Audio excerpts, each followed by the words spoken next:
La seguridad eterna de la salvación.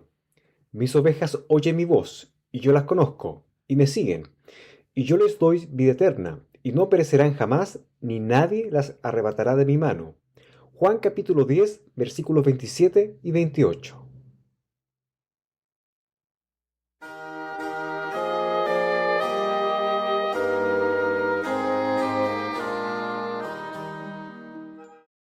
Estimado auditor, tenga usted cordiales saludos. Mi nombre es Juan Cepeda y en este presente audio voy a exponer una temática bastante controversial, la cual ha causado división dentro de la cristiandad y que aborda respecto a que si una persona que ha sido salva por creer con fe en el Evangelio permanecerá siempre salva o si la persona podría perder su salvación en el transcurso de su vida eterna. Este audio es para demostrar bíblicamente que la salvación que es en Cristo Jesús, dada por gracia, por medio de la fe, es absolutamente eterna. Es decir, que no se pierde, pues la palabra eterna significa lisa y llanamente que siempre está constantemente existiendo, que no tiene fin. Bien lo dice el mismo Señor Jesús en el Evangelio de Juan capítulo 10, versículo 28. Y yo les doy vida eterna, y no perecerán jamás, ni nadie las arrebatará de mi mano. Comencemos. Estimado auditor, resulta conveniente analizar en profundidad las mismas palabras del Señor Jesús recién citadas en Juan capítulo 10, versículo 28, aunque veamos bien el contexto. Desde el versículo 27 al 30, el Señor Jesús dice lo siguiente: Mis ovejas oyen mi voz, y yo las conozco, y me siguen, y yo les doy vida eterna, y no perecerán jamás, ni nadie las arrebatará de mi mano. Mi Padre que me las dio es mayor que todos, y nadie las puede arrebatar de la mano de mi Padre.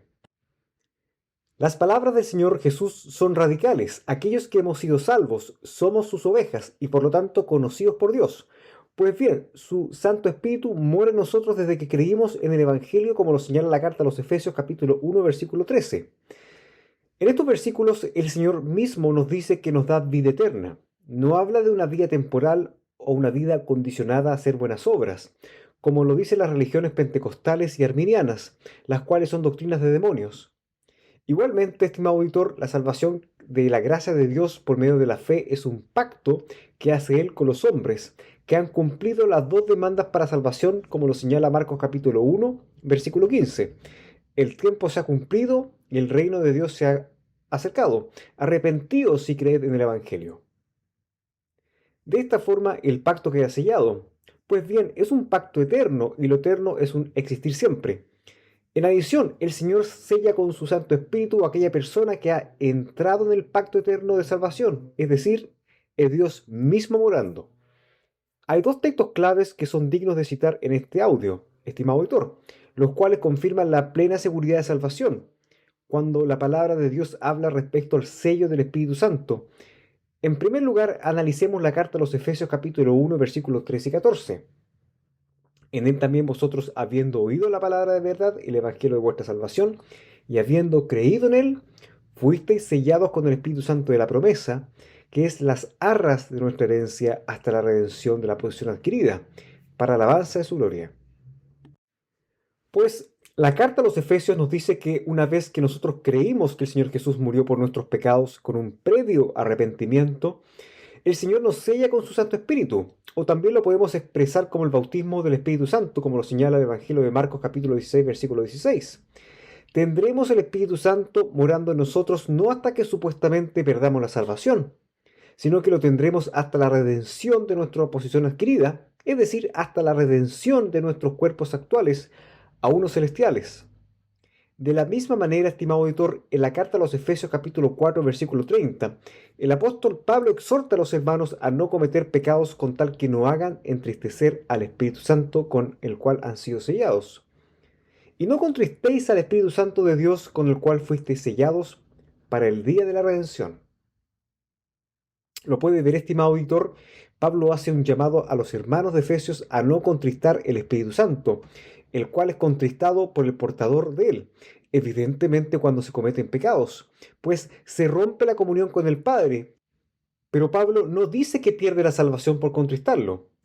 Sin embargo, lo más sorprendente en el pasaje es que Pablo, inspirado por Dios, afirma que hemos sido sellados con el Espíritu Santo para el día de la redención, es decir, la redención de nuestros cuerpos. Por lo tanto, estimado auditor, así lo dice la palabra de Dios.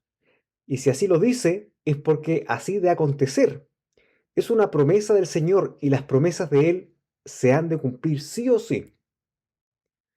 Estimado auditor, una vez que nosotros hemos sido sellados con el Espíritu Santo por la fe en el Evangelio, ya somos propiedad del Señor.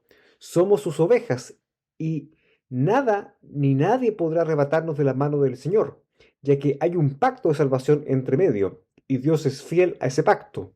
Porque Dios, dice la palabra en 2 Timoteo capítulo 2 versículo 13, si fuéramos infieles, Él permanecerá fiel. Él no puede negarse a sí mismo. Estimado auditor, si Dios nos ha dado vida eterna y si por pecar Él nos quita esa vida eterna, entonces Él estaría quebrantando su promesa y se estaría negando a sí mismo, y por lo tanto no sería Dios. En 1 Juan capítulo 5 versículos 11 al 13, y este es el testimonio que Dios nos ha dado vida eterna, y esta vida está en su Hijo. El que tiene al Hijo tiene la vida. El que no tiene al Hijo de Dios no tiene la vida. Estas cosas os he escrito a vosotros, que creéis en el nombre del Hijo de Dios, para que sepáis que tenéis vida eterna y para que creáis en el nombre del Hijo de Dios. Allí está, estimado auditor. Ese es el testimonio del Hijo. Él nos ha dado vida eterna, una vida que no tiene fin, que siempre existe. Pues bien, Dios es eterno, y en eso está fundamentada nuestra fe, la cual nos justificó ante Dios, que Cristo nos ha dado vida eterna cuando Él murió por todos nuestros pecados, pasados, presentes y futuros. Los que hemos sido salvos tenemos absoluta certeza de que somos salvos, de que iremos al cielo cuando dejemos este plano físico. Pues bien, eso es la fe, plena certeza de la esperanza y convicción de las cosas no vistas, como lo señala Hebreos capítulo 11, versículo 1. Estimado auditor, un cristiano que cree en su corazón que la salvación se puede perder, no sabe si ir al cielo o al infierno, porque su salvación está sustentada en sus propias obras de justicia, ya sea para conseguir o mantener supuestamente la salvación de él. Pero aquel tiene fe. La fe es certeza de la esperanza bendita. Entonces, ¿cómo aquel cristiano dice tener fe si no sabe con certeza si será salvo finalmente?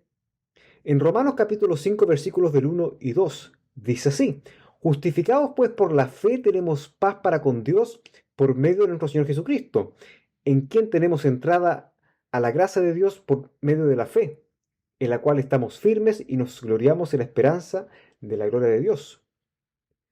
El hombre declarado inocente ante Dios de sus pecados por la fe en la obra redentora de Cristo Jesús en la cruz del Calvario, lo cual desde que hemos sido salvos ya no estamos más en enemistad con Dios, sino que claramente hemos hecho las paces con el Señor por medio de su Hijo Jesucristo, y estamos en el reposo de las obras de la ley. Igualmente, Efesios capítulo 2, versículos 8 y 9 nos dice que por gracia sois salvos por medio de la fe, y esto no de vosotros, sino es don de Dios, no por obras, para que nadie se gloríe. Sin embargo, aquellos religiosos intentan imponer una lógica humana a la salvación, ya que estos no han creído en el corazón que Cristo murió por todos sus pecados y quieren por ellos mismos, entre comillas, ganarse la salvación, ya sea dejando de cometer pecados o haciendo buenas obras. Lamentablemente para ellos, Pablo por medio del Espíritu Santo es categórico. Pero ahora, aparte de la ley, se ha manifestado la justicia de Dios, testificada por la ley y por los profetas, la justicia de Dios por medio de la fe en Jesucristo, para todos los que creen en Él, porque no hay diferencia por cuanto todos pecaron y están destituidos de la gloria de Dios, siendo justificados gratuitamente por su gracia, mediante la redención que es en Cristo Jesús, a quien Dios puso como propiciación por medio de la fe en su sangre, para manifestar su justicia, a causa de haber pasado por alto en su paciencia los pecados pasados, con la mira de manifestar en este tiempo su justicia, a fin de que Él sea el justo y el que justifica al que es el de la fe de Jesús. ¿Dónde pues está la jactancia? ¿Queda excluida por la de las obras? No, sino por la ley de la fe. Concluimos pues que el hombre es justificado por la fe sin las obras de la ley. ¿Es Dios solamente Dios de los judíos? ¿No es también Dios de los gentiles? Ciertamente también de los gentiles, porque Dios es uno y Él justificará por la fe a los de la circuncisión y por medio de la fe a los de la incircuncisión. Luego por la fe invalidamos la ley en ninguna manera, sino que la confirmamos la ley. Estimado editor, la palabra de Dios es categórica y Dios no miente en nada. La justificación del hombre es por medio de la fe en el Evangelio con un previo arrepentimiento. Las obras de la ley no justifican al pecador. No obstante, estos religiosos que argumentan la pérdida de la salvación aún quieren estar sujetos a sus propias obras para mantener una salvación que no tienen. Ahora, en ninguna parte de la Biblia se nos señala que la justificación se puede perder, ni mucho menos nos expone que una persona puede nacer de nuevo en múltiples ocasiones. Pues bien, estas personas religiosas argumentan desde sus propios corazones entenebrecidos que alguien que ha perdido su salvación la puede recuperar al arrepentirse de sus pecados. Pero hay una cosa. Se supone que si alguien pierde la salvación debiese también perder el sello del Espíritu Santo y por ende pasar de vida a muerte. Entonces, ¿la obra de la cruz no fue necesaria? Entonces Dios miente cuando Él nos dice que nos ha dado vida eterna. Estimado auditor, las religiones, en especial las religiones pentecostales, manipulan la mente de sus prosélitos al decirles que si ellos no dan el diezmo o que si abandonan sus congregaciones llenas de hipocresía y herejías, entonces ellos perderán su salvación. Pero, ¿qué gente más hipócrita? No entran a la salvación ni dejan entrar, y no permiten a las personas que descansen de las obras por su no fe, pues queda en manifiesto su incredulidad. Si oyereis hoy su voz, no endurezcáis vuestros corazones como la provocación en el día de la tentación en el desierto, donde me tentaron vuestros padres, me probaron y vieron mis obras 40 años, a causa de lo cual me disgusté en contra de esta generación. Y dije, siempre andan vagando en su corazón y no han conocido mis caminos. Por tanto, juré mi ira, no entrarán en mi reposo. Hebreos capítulo 3, versículos del 7 al 11. Claramente, los que defienden esta herética postura no son convertidos en el Evangelio, están en incredulidad, aún en sus pecados, y hacen a Dios y al Señor Jesucristo un mentiroso, porque Él ha prometido a los que hemos creído en el Evangelio vida eterna, no una vida temporal o condicional a nuestras obras, la cual para Dios son todos trapos de inmundicia en caso de no ser convertidos. Estimado auditor, Dios que es omnipresente y omnisciente, el que lo sabe todo, que no está sujeto al espacio temporal como lo estamos todos los hombres, como usted y como yo, pues Él habita en la eternidad y sabe a la perfección el pasado, el presente y obviamente el futuro. Y eso lo vemos con evidencia a lo largo de la Escritura. ¿Cómo Dios va a sellar con el Espíritu Santo a alguien que se ha arrepentido y creyó en el Evangelio genuinamente, si de todas maneras Dios ya sabe que aquella persona igualmente terminará en el infierno por haber supuestamente perdido la salvación? Absurdo, ¿verdad? Porque Efesios capítulo 1, versículos 14 y Efesios capítulo 4, versículo 30 nos señala que estamos sellados también hasta que perdamos la salvación. No lo dice porque no es así, estimado editor. Los que defienden la postura de la pérdida de salvación se inventan puros hombres de paja. Como por ejemplo, entonces como la salvación no se pierde, entonces tenemos licencia para pecar todo lo que queramos.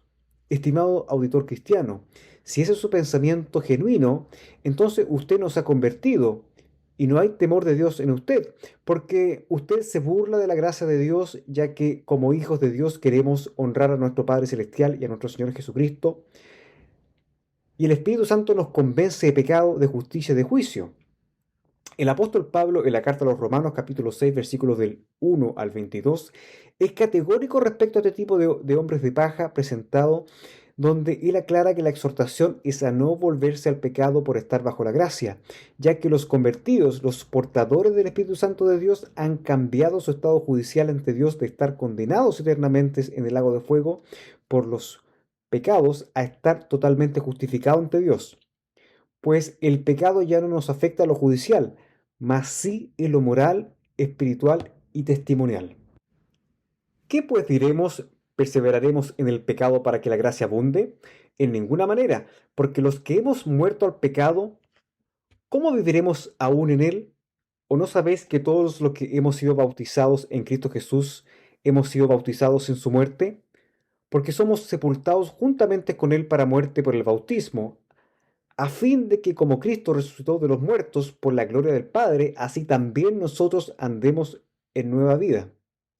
Porque si fuésemos plantados juntamente con Él en la semejanza de su muerte, así también lo seremos en su resurrección, sabiendo esto, que nuestro viejo hombre fue crucificado juntamente con Él, para que el cuerpo de pecado sea destruido, a fin de que no sirvamos más al pecado, porque el que ha muerto ha sido justificado del pecado. Y si morimos con Cristo, creemos que también viviremos con Él, sabiendo que Cristo, habiendo resucitado de los muertos, ya no muere. La muerte no se enseñoreará más de Él, porque en cuanto murió al pecado murió una vez por todas, mas en cuanto vive, para Dios vive. Así también vosotros consideraos muertos al pecado, pero vivos para Dios en Cristo Jesús, Señor nuestro. No reine pues el pecado en vuestro cuerpo mortal, de modo que no obedezcáis en sus concupiscencias, ni tampoco presentéis vuestros miembros al pecado como instrumentos de iniquidad, sino presentaos vosotros mismos a Dios como vivos de entre los muertos, y vuestros miembros a Dios como instrumentos de justicia, porque el pecado no se enseñoreará de vosotros, pues no estáis bajo la ley, sino bajo la gracia. ¿Qué pues? ¿Pecaremos porque no estamos bajo la ley, sino bajo la gracia? En ninguna manera. ¿No sabéis que si os sometéis a alguien como esclavos para obedecerle, sois esclavos de aquel a que obedecéis, sea del pecado para muerte o sea de la obediencia para justicia? Pero gracias a Dios que, aunque eras esclavo del pecado, habéis obedecido de corazón aquella forma de doctrina a la cual fuisteis entregados, y libertados del pecado, vinisteis a ser siervos de la justicia.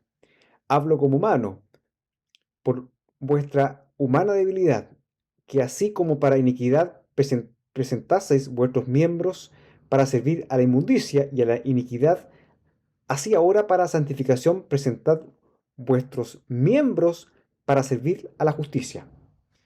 Porque cuando erais esclavos del pecado, erais libres acerca de la justicia. Pero, ¿qué fruto teníais de aquellas cosas de las cuales ahora os avergonzáis? Porque el fin de ellas es muerte. Mas ahora que habéis sido libertados del pecado y hechos siervos de Dios, tenéis por vuestro fruto la santificación, y como fin la vida eterna. Porque la paga del pecado es muerte, mas la dádiva de Dios es vida eterna en Cristo Jesús, nuestro Señor. Estimado auditor, que usted o yo seamos ya salvos con vida eterna no nos da el derecho a estar pecando deliberadamente, porque el Señor disciplina y azota a todo aquel que recibe por hijo, como lo dice la carta a los Hebreos capítulo 12 versículo 6. Y créame que terrible es caer en manos del Señor, porque como buen padre que es, nos va a castigar para que volvamos a sus caminos, y sus disciplinas son extremas para con sus amados hijos. Pero si usted dice ser cristiano, y no ha recibido disciplina del Señor, entonces preocúpese, porque tal vez usted no sea convertido y el Señor lo esté tratando como un mísero bastardo.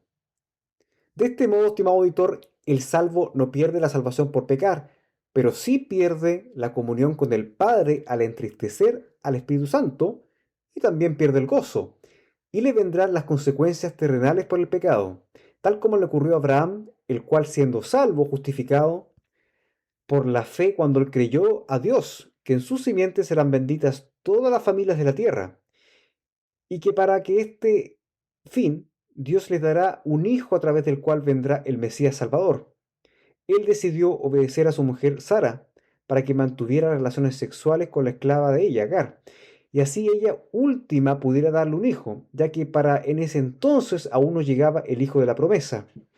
Y Abraham hizo caso a la voz de su mujer, manteniendo relaciones con Agar, y de esa relación nació Ismael. Estimado auditor, claramente Abraham pecó en contra de Dios al adulterar en contra de Sara, a pesar que ella fue la iniciadora, y al no esperar en Dios la promesa del hijo. Pero, ¿perdió Abraham su justificación? Pues no, Dios mantuvo su promesa. Sin embargo, Abraham tuvo que enfrentar las consecuencias de su pecado, ya que Ismael fue un estorbo para la familia de Abraham y sobre todo para Isaac. el hijo prometido para Abraham. Y hasta el día de hoy vemos las consecuencias del pecado de Abraham, ya que Ismael es el padre de los musulmanes. Podemos ver el caso igualmente del rey Saúl, el ungido de Jehová, el cual desobedeció siendo rey de Israel. Pues bien, Saúl mató a los profetas de Dios, dejó vivo a los amalecitas, los cuales el Señor ordenó que fueran exterminados, e intentó asesinar a David, con quien Dios estaba.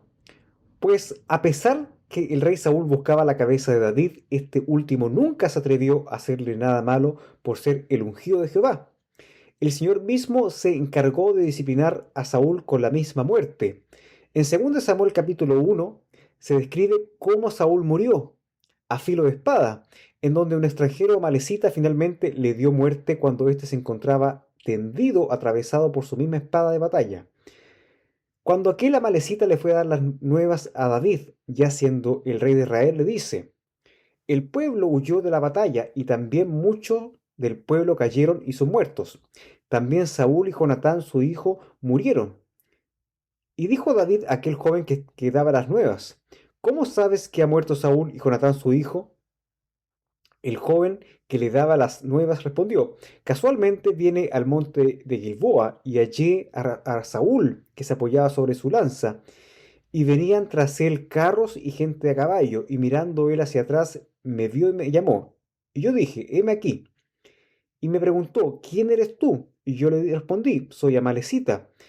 Él me volvió a decir: te ruego que me pongas sobre mí y me mates, porque se ha apoderado de mí la angustia, pues mi vida está aún toda en mí. Yo entonces me puse sobre él y le maté, porque sabía que no podía vivir después de su caída. Y tomé la corona que tenía en su cabeza y la argolla que traía en su brazo, y las he traído acá a mi señor. Entonces David, haciendo de sus vestidos, los rasgó, y lo mismo hicieron los hombres que estaban con él. Y lloraron, y lamentaron, y ayunaron hasta la noche, por Saúl y por Jonatán, su hijo, por el pueblo de Jehová y por la casa de Israel, porque habían caído a filo de espada.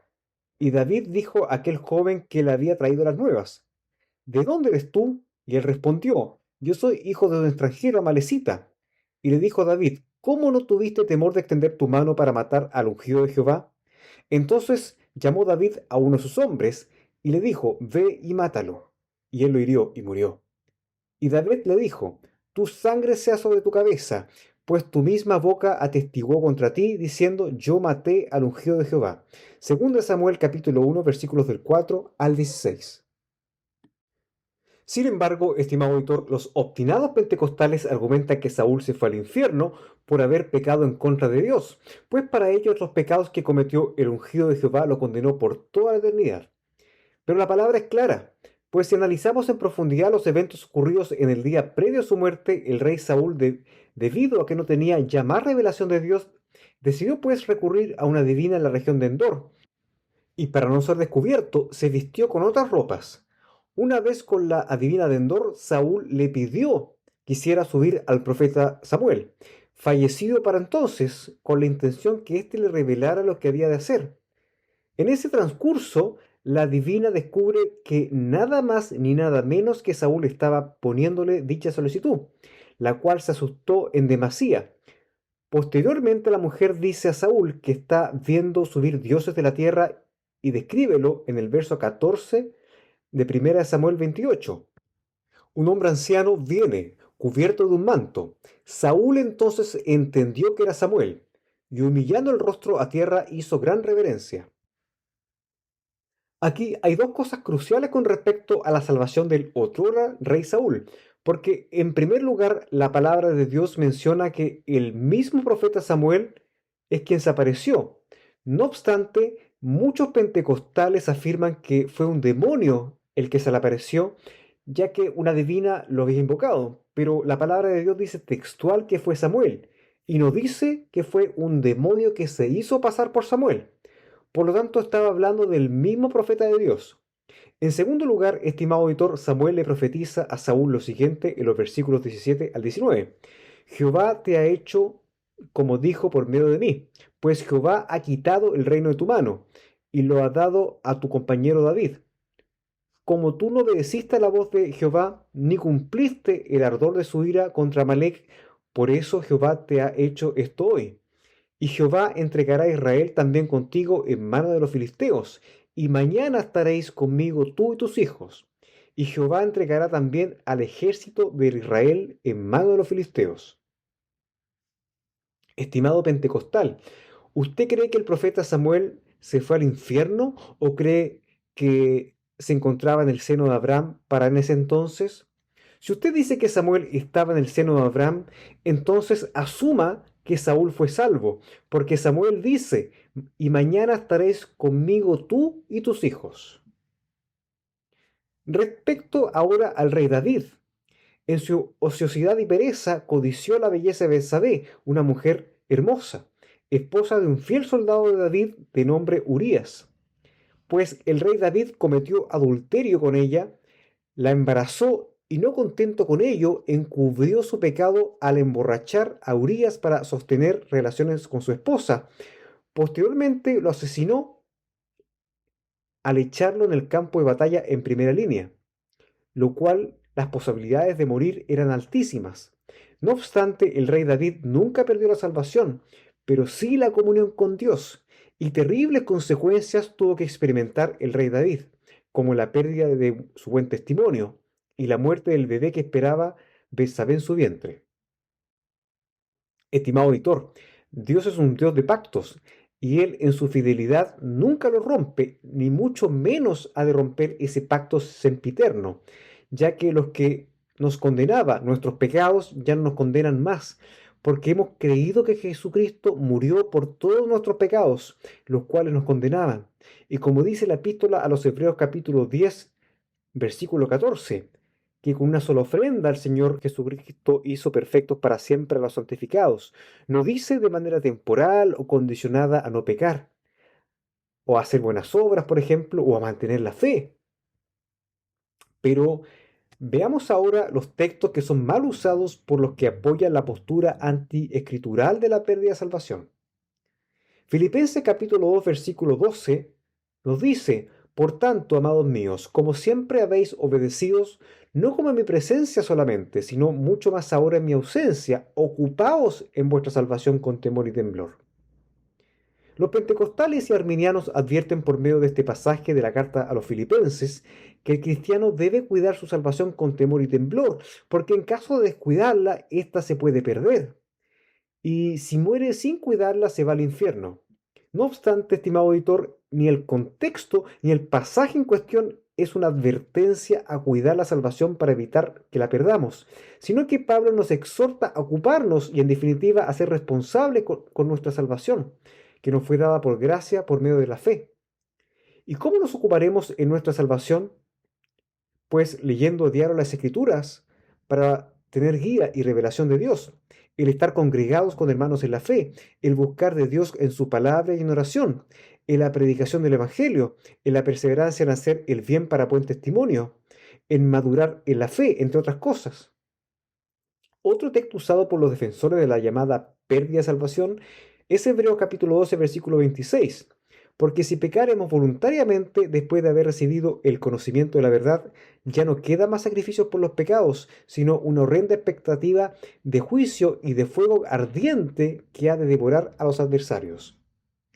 Estos religiosos, estimado autor, mal usan este famoso texto, los cuales argumentan que si una persona que ha sido salva peca con pleno dolo después de haber sido salva, pierde la salvación por toda la eternidad, ya que para esta persona ya no hay más sacrificios por sus pecados, y de esta manera solo queda que su tiempo en la tierra se cumpla para que vaya por toda la eternidad al lago de fuego, independientemente que haya sido salvo. ¡Qué disparate y aberración, estimado auditor! Todos los seres humanos, salvos y no salvos, pecamos con plena voluntad. ¿Acaso cuando nos enojamos con nuestro prójimo lo hacemos involuntariamente? ¿Cuando tenemos pensamientos indecorosos lo hacemos involuntariamente? Cuando sabiendo hacer lo bueno y no lo hacemos, tal vez por pereza, lo hacemos involuntariamente? No, estimado auditor, lo hacemos con nuestra plena voluntad. Bien lo dice el Señor Jesús en Primera de Juan capítulo 1 versículos 8 al 10. Si decimos que no tenemos pecados, nos engañamos a nosotros mismos y la verdad no está en nosotros.